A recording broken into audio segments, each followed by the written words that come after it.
तो दोस्तों जल्दी से आ जाइए, टॉप 23 मोस्ट इंपॉर्टेंट टॉपिक लेकर के आ गया हूं दोस्तों, भौतिक विज्ञान के पार्ट 1 से, जो कि 2025 के बोर्ड एग्जाम में हर हालत में फंसेगा दोस्तों। मैं थोड़ा सा क्षमा चाहता हूं दोस्तों कि वीडियो बनाने में थोड़ा लेट हो गया। आप लोगों ने बहुत सारा कमेंट किया कि सर भौतिक विज्ञान का मोस्ट इंपॉर्टेंट टॉपिक बना दीजिए, लेकिन मैं आपको बता देना चाहूंगा दोस्तों कि मैं आप इतना प्यार से मेरे को कमेंट किए हो तो मैं चंद व्यू पाने के चक्कर में थर्ड क्वालिटी का मैं क्वेश्चन नहीं लाना चाहता था दोस्तों, कि जल्दबाजी में कुछ भी क्वेश्चन बना करके आपको समझा दूं और बोर्ड एग्जाम में ना आए। नहीं दोस्तों, मैंने एनालाइज किया, फिर उसके बाद क्वेश्चन मैंने छाटा, तब जाकर के पार्ट 1 से टॉप 23 मोस्ट इंपोर्टेंट क्वेश्चन निकल करके आए दोस्तों। इन टॉपिक्स को अगर आप देख लेते हैं तो बोर्ड एग्जाम में गारंटी के साथ कहता हूं कि आपका मार्क्स बेहतरीन आने से कोई नहीं रोक सकता। तो आइए बिना देर किए शुरुआत करते हैं दोस्तों। सबसे पहला आप टॉपिक देखेंगे कूलाम का नियम, ठीक है। याद रखिए दोस्तों, कूलाम के नियम में क्या क्या आप देख लेंगे बता दे रहा हूं मैं। सबसे पहला कूलाम का नियम क्या है उसे तैयार कर लीजिएगा। उसके साथ साथ कूलाम के नियम का जो सूत्र होता है F is equal to 1/4 pi epsilon naught Q1/Q2 बटा आर स्क्वायर, ये तैयार रहना चाहिए। और याद रखिएगा दोस्तों, आपसे एप्सिलॉन नोड जो है वैद्युतशीलता, इसका बीमा जरूर पूछता है। क्या पूछता है? बीमा। इसे भी देख लीजिएगा दोस्तों, ठीक है। पहला क्वेश्चन यहां से तैयार करिएगा। कूलाम का नियम तैयार रहना चाहिए, इसका फार्मूला तैयार रहना चाहिए, और एप्सिलॉन नोट की बीमा तैयार होनी चाहिए, और मात्रक भी तैयार कर लीजिएगा। क्या तैयार कर लीजिएगा?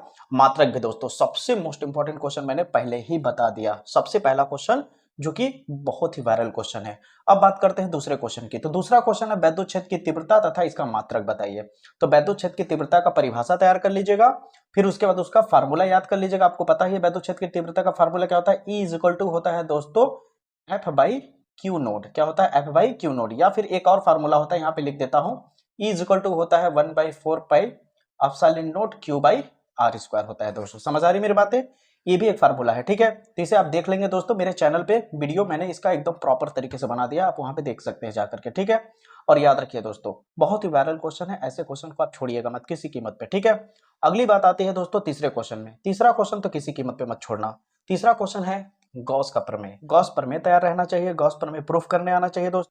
और इसका अनुप्रयोग तैयार कर लीजिएगा दोस्तों। अनुप्रयोग में आपको पता ही है, एक होता है आपका इस तरह से सिलेंड्रिकल शेप में होता है डेरिवेशन, जो कि आपका अनंत लंबाई के तार के लिए होता है, और एक समतल चादर वाला होता है। ये वाला आपको डायग्राम पता होगा दोस्तों, ठीक है।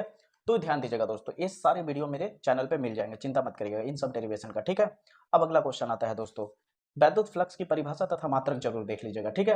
वैद्युत फ्लक्स की परिभाषा तथा मात्रक आपका 2 से 3 नंबर में फंस सकता है क्वेश्चन, ठीक है। ये भी बहुत इंपॉर्टेंट है। ऐसे क्वेश्चन को अगर आप छोड़ देंगे तो समझ लीजिए आप फिजिक्स तैयार करके बेहतर नहीं जा रहे हैं, इसलिए ऐसे क्वेश्चन को तैयार करके जरूर जाइएगा। अगला क्वेश्चन आता है दोस्तों वैद्युत द्विध्रुव तथा वैद्युत द्विध्रुव आघूर्ण। देखिए ये प्रश्न आपका अभी 2024 में फंसा भी था। वैद्युत द्विध्रुव आघूर्ण की परिभाषा दीजिए, और इसके ऊपर एक न्यूमेरिकल भी पूछ दिया था, ठीक है दोस्तों। तो बहुत ही सिंपल है, आराम से तैयार करेंगे हो जाएगा, ठीक है। ये भी क्वेश्चन बहुत ही वायरल, बहुत ही पॉपुलर क्वेश्चन है दोस्तों, ठीक है। अब आती है, बात करते हैं छठवें क्वेश्चन की। छठवां क्वेश्चन क्या है दोस्तों, समांतर प्लेट संधारित्र की धारिता का सूत्र आपको पता होना चाहिए। और देखिए इसमें क्या क्या तैयार कर लीजिएगा मैं बता दे रहा हूँ। पहला, समांतर प्लेट संधारित्र की धारिता क्या होती है वो तैयार कर लीजिएगा, यानी एक तरह का परिभाषा तैयार कर लीजिएगा। फिर इसके बाद इसका जो डेरिवेशन होता है, दो समांतर प्लेट इस तरह से बना देता है, यहाँ पे बीच का डिस्टेंस d हो जाता है, क्षेत्रफल a हो जाता है, इसके बीच में वैद्युत क्षेत्र की तीव्रता E हो जाती है। तो इसका धारिता का जो सूत्र होता है वो आप तैयार कर लीजिएगा दोस्तों। समझ आ रही मेरी बातें? फार्मूला आपको पता ही होगा, C इज इक्वल टू क्या होता है, d एप्सिलॉन नोट बाई ए करके, sorry epsilon note a by d होता है, ठीक है ना। ये तैयार कर लीजिएगा, बहुत ही इंपॉर्टेंट है, ठीक है। अगली बात आती है दोस्तों सबसे मोस्ट इंपॉर्टेंट, सातवां। अभी तक जितना क्वेश्चन बताया है उनमें सबसे वायरल, सबसे पॉपुलर और सबसे बड़े मार्क्स में पूछे जाने वाले क्वेश्चन ये तीनों हैं दोस्तों, सातवां, आठवां, नौवां। क्योंकि ये तीनों एक ही क्वेश्चन है, बस घुमा घुमा के कैसे पूछता है देखिए। सबसे पहला एक क्वेश्चन तो ऐसे पूछ सकता है, अपवाह वेग, अपवाह वेग को अनुगमन वेग भी कहते हैं, ठीक ना। अनुगमन वेग बोलिए चाहे अपवाह वेग बोलिए, अपवाह वेग या अनुगमन वेग दोनों का मतलब एक ही है, ठीक है। इसकी परिभाषा तैयार कर लेना। सीधे आपसे क्वेश्चन पूछ सकता है 2 से 3 नंबर में कि अपवाह वेग को परिभाषित कीजिए, ठीक है, या फिर अनुगमन वेग को परिभाषित कीजिए, ठीक है, ये भी पूछ सकता है। या फिर आपको पूछा जा सकता है 8वें प्रश्न में कि अपवाह वेग एवं वैद्युत धारा में संबंध बताइए, यानी अनुगमन वेग तथा वैद्युत धारा के बीच संबंध का सूत्र स्थापित कीजिए। तो ये सब डेरिवेशन आपको अलग से मैं कराऊंगा दोस्तों, ठीक है। अभी आपको मेरा काम है बताना मोस्ट इंपॉर्टेंट टॉपिक, वो मैं बताते चला जा रहा हूँ, और हर क्वेश्चन का जवाब आपको अलग वीडियो में मिल जाएगा, ठीक है। जो डाउट हो आप कमेंट में जरूर लिखिएगा, मैं उसका समाधान बहुत जल्द से जल्द करूंगा, ठीक है। आपका भरोसा नहीं तोड़ूंगा मैं। जो भी आप आदेश देंगे, जो आपको डाउट हो रहा है वो पूछिए, मैं जरूर उसका रिप्लाई करूंगा, उसका जरूर वीडियो बनाऊंगा दोस्तों। मैं उसे इग्नोर नहीं करूंगा, मैं आपका मरते दम तक साथ दूंगा, चिंता मत करिए, बस आप मेरे साथ जुड़े रहिए। अगर दोस्तों मेरी वीडियो आपको पसंद आए तो प्लीज़ मुझे भी मौका दीजिए आगे बढ़ने का। अपने दोस्तों तक चैनल को प्लीज़ शेयर करिए दोस्तों, अपने दोस्तों तक चैनल को बताइए।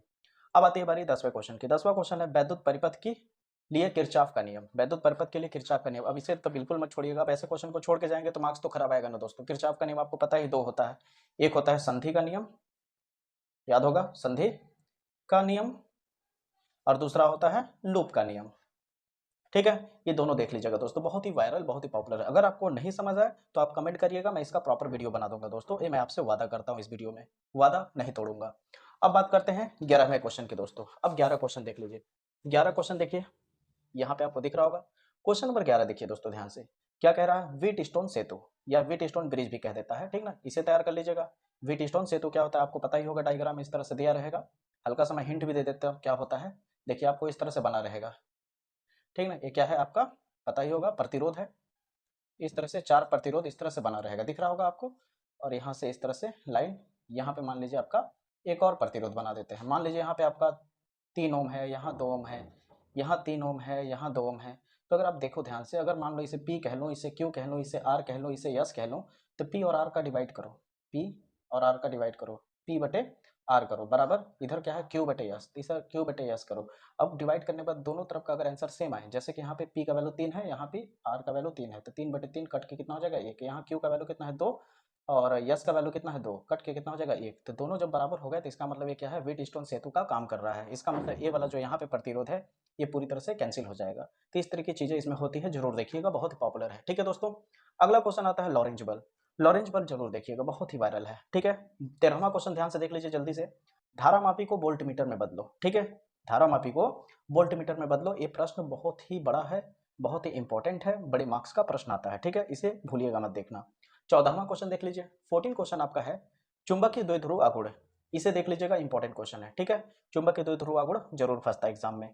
अगला आता है दोस्तों बायो सेवर्ट का नियम। बायो सेवर्ट का नियम देखिए तैयार हो या ना हो, लेकिन इसका अनुप्रयोग जरूर तैयार कर लीजिएगा। ठीक है, अनुप्रयोग में आपको पता होगा एक लूप का नियम आ जाता है अनुप्रयोग में, ये वाला डेरिवेशन आपको देखने को मिलता है। अगर आपको डाउट हो तो आप बताइए ना यार, आपका भाई है ना, 100% बताऊंगा। इस तरह से आपको लूप वाला दे देता है, बी का वैल्यू यानी चुंबक का वैल्यू निकालना पड़ता है। ठीक है, एक आपको ये वाला डायग्राम दिखता है, आपको पूरी चीज मुझे पता है, बस आपको कहीं डाउट हो आप बताइए, मैं उसे बनाऊंगा। इस तरह का एक डेरिवेशन होता है, एक अक्ष वाला होता है, इस तरह से समझ रहे हैं डेरिवेशन, एक्स मान लिया जाता है, यहाँ पे पी पॉइंट पे बी निकाला जाता है।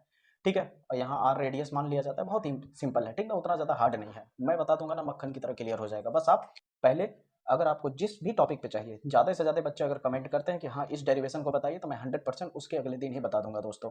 अगला क्वेश्चन देखिए 16 है दोस्तों, प्रति चुंबकीय तथा अनुचुंबकीय, जिसमें से आप देख लीजिए ये प्रति चुंबकीय और अनुचुंबकीय 2024 में फंसा भी क्वेश्चन है, बहुत ही वायरल, बहुत ही पॉपुलर क्वेश्चन है। ठीक है, प्रति चुंबकीय और अनुचुंबकीय जरूर पूछता है, ये भी क्वेश्चन 2024 में फंसा, मैं याद दिला दूं क्योंकि आप जाके चेक कर सकते हैं। ठीक ना, विस्थापन धारा। ठीक है, 2024 कोड नंबर मैं यहाँ पे दिखा देता हूँ, देख लीजिए 2024 के, देखिए मैं कोई झूठ नहीं बोलता, ठीक ना, व्यू पाने के लिए 2024 के कोड नंबर FB में विस्थापन धारा फंसा हुआ है, मैं आपको दिखा सकता हूँ। बहुत सारे क्वेश्चन जितने मैं बता रहा हूँ सब फंसा हुआ, चिंता मत कर, देखिए यहाँ पे लिखा है ना विस्थापन धारा। ठीक ना, तो जो बता रहा हूँ भरोसा रखिए, मैं कोई भी क्वेश्चन बताता हूँ एनालाइज करके बताता हूँ दोस्तों, मैं धोखा देने वाला काम नहीं करता, इसलिए भरोसा रखिए मेरे पे। ठीक ना, बहुत लोग कमेंट करते हैं कि सर जो आप बता रहे हैं क्या वो फंस जाएगा ना, भरोसा रखिए मेरे पे, मैं आपका भरोसा नहीं तोड़ूंगा। ठीक है, क्योंकि मैं भी समझता हूँ आपकी जिंदगी का सवाल है, चंद व्यू पाने के लिए मैं आपकी जिंदगी के साथ कभी नहीं खेलूंगा, भरोसा रखिए मेरे पे, मैं जरूर आपका मदद करूंगा और आप खुश होकर आओगे बोर्ड एग्जाम दे करके, ये मैं दावे के साथ कहता हूँ। मेरे चैनल को दोबारा खोज करके आओगे कमेंट करने, सर मजा आया पेपर देने में।